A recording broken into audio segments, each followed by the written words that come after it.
We want to break in now to a CBS special report as we continue our coverage of that bridge collapse after a cargo ship hit the bridge there in Baltimore. You see that bridge fall there. Let's cut in and listen to People this. from the water.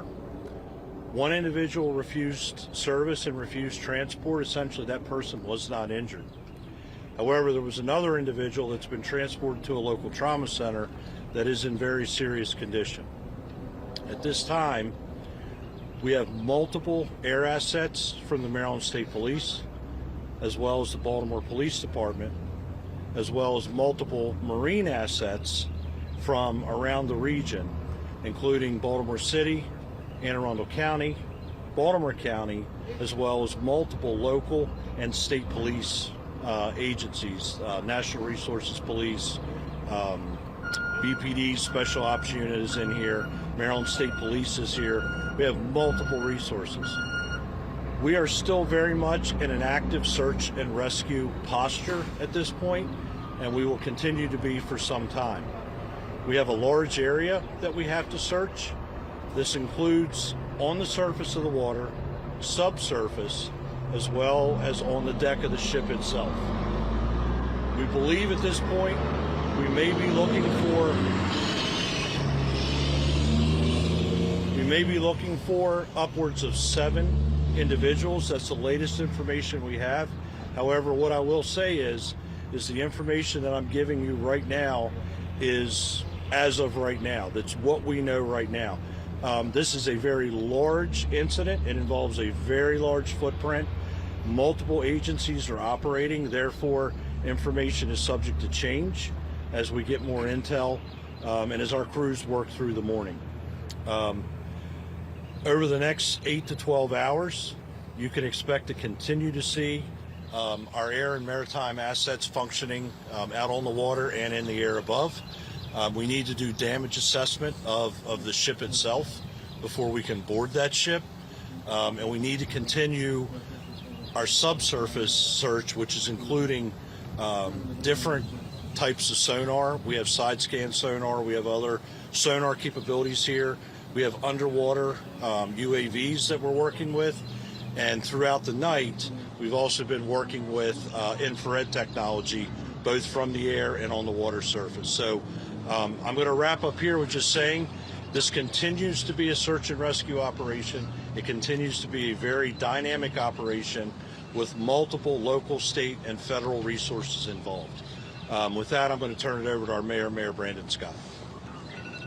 Thank you, Chief. Everyone, this is a unthinkable tragedy.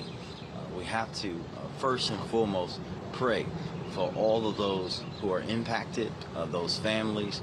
Pray for our first responders and thank them, all of them working together, city, state, local, to make sure that we are working through this tragedy. This is an ongoing active research that we're having right now. We're going to continue, as you heard from Chief Wallace, throughout. As long as we have to be doing that, we will do it. But we have to be thinking about the families and people impacted, folks who we have to try to find and save. This is what our focus should be on right now. We're going to continue to work in partnership with every part of government to do everything that we can to get us through the other side of this tragedy. And with that, I'll turn it over to County Executive Olszewski. Thank you, Mayor Scott. I think we all awoke this morning to an unspeakable tragedy. As the mayor indicated, we know that there will be families and individuals impacted by this, regardless of what happens the rest of the way out. So I would just echo the mayor in lifting up prayers for those who are impacted, but also ask that our residents pray for our first responders. They have been on scene since very early in the morning, not only conducting initial search and rescue operations, but planning for additional ones as the sun comes up. And the work that they do cannot be understated. I want to just thank them for all that they are doing and will do in the hours and days ahead. We know that we have a long road ahead, not just in the search and rescue, but in the fallout following this. I think we appropriately have our attention on the search and rescue efforts currently, and just here alongside our partners in the city to say that they have our full support, just as we want to thank our state partners for the resources they've offered up as well as the federal partners who have already reached out. The mayor and I have talked to the governor. We've heard from the Secretary of Transportation.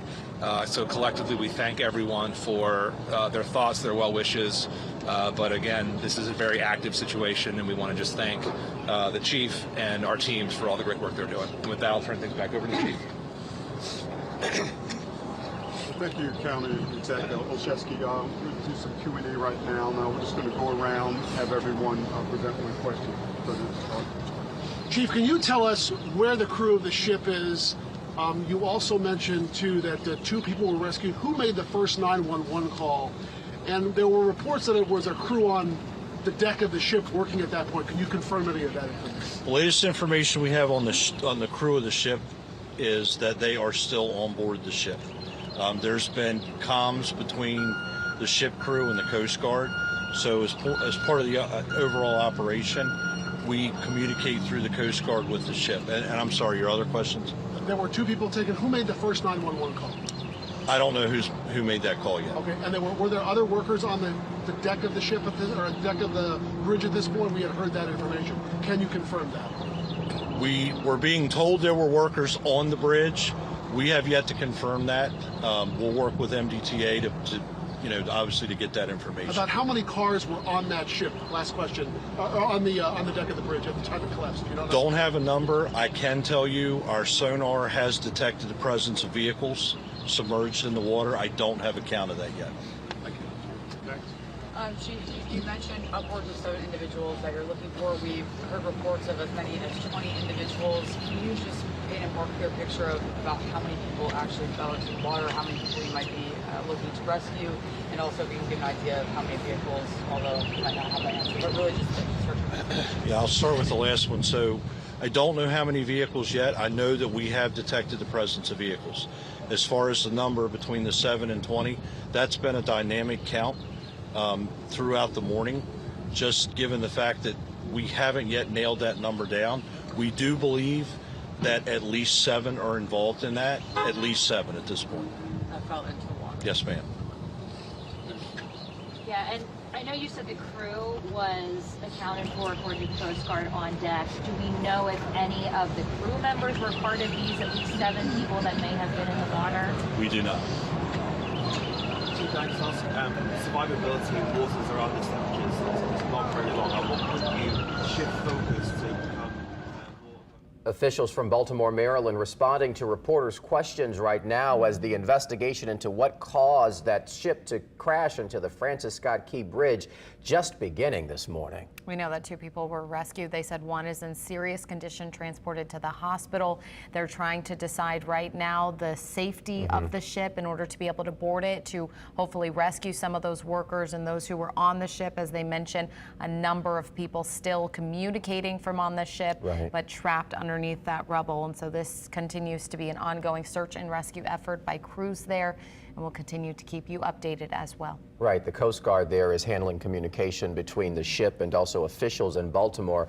Also a point there from the fire chief about the number of people for whom they're looking. We first reported 7, then we reported 20. He's saying that it's a very fluid situation, but right now they can confirm that at least 7 are there right now. Also another very grim detail here. They don't know the number of vehicles that may have crashed there into the river, but sonar equipment right now is detecting the presence of vehicles. So certainly a very tragic, very sad morning in Baltimore there as this investigation is underway. Absolutely. We're going to take a quick break, but we'll be back with more news and, of course, your forecast coming up, and we'll continue coverage on here as well with this tragic situation in Baltimore. We'll be right back.